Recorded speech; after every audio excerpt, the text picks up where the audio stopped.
On est là au sommet mondial de télécommunications 2012, ITU Telecom World 2012, à Dubaï.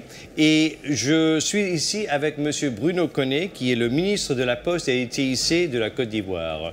Ministre, merci beaucoup d'être avec nous aujourd'hui. Il y a eu beaucoup de changements dans le monde des TIC.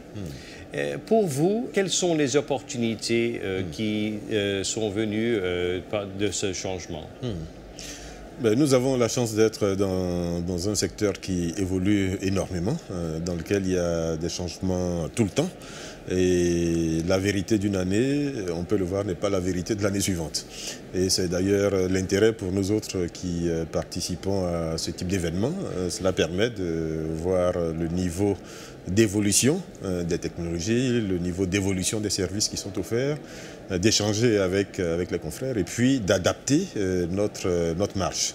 Les opportunités, il y en a un grand nombre. Moi, je pense que l'opportunité pour les pays africains qui est la plus importante, c'est très probablement le mobile, le GSM. Vous savez, pour prendre l'exemple de la Côte d'Ivoire, nous avons longtemps plafonné en termes de taux de pénétration en dessous de 2%, tant qu'on était au téléphone fixe.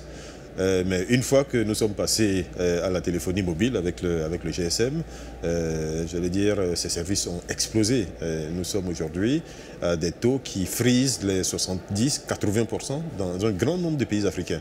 Donc aujourd'hui, c'est une opportunité fabuleuse parce que aujourd'hui, avec les GSM et la 3G là-dessus, c'est l'opportunité offerte à des millions d'Africains d'accéder au broadband et aux services qui vont avec.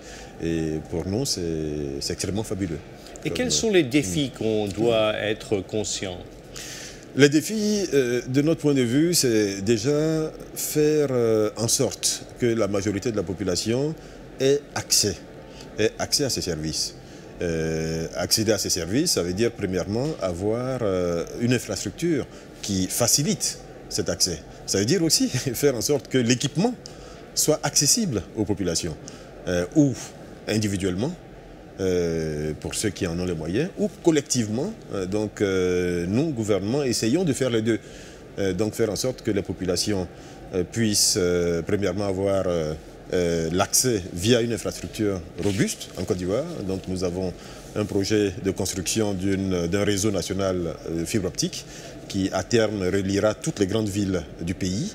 Et puis nous faisons en sorte également que tous les Ivoiriens qui en ont un peu les moyens puissent accéder de façon individuelle à un outil informatique. Et nous faisons en sorte, troisièmement, en sorte que la majorité des villages ait au moins un point d'accès Internet avec ce qui s'appelle un cybercentre ou un centre communautaire, mais ait au moins un accès Internet avec un minimum de services, SMS, connectivité pour faire des consultations, pour s'inscrire par exemple pour des élèves et étudiants, pour se former, etc., etc.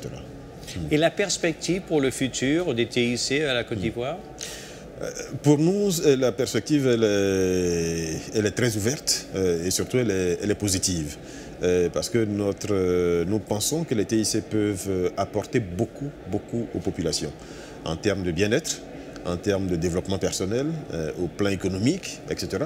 Et pour nos États également, c'est des opportunités qui sont fabuleuses. Cela permet à l'État, par exemple à l'État de Côte d'Ivoire, de fournir des services beaucoup moins chers, de meilleure qualité, et à de plus en plus de personnes.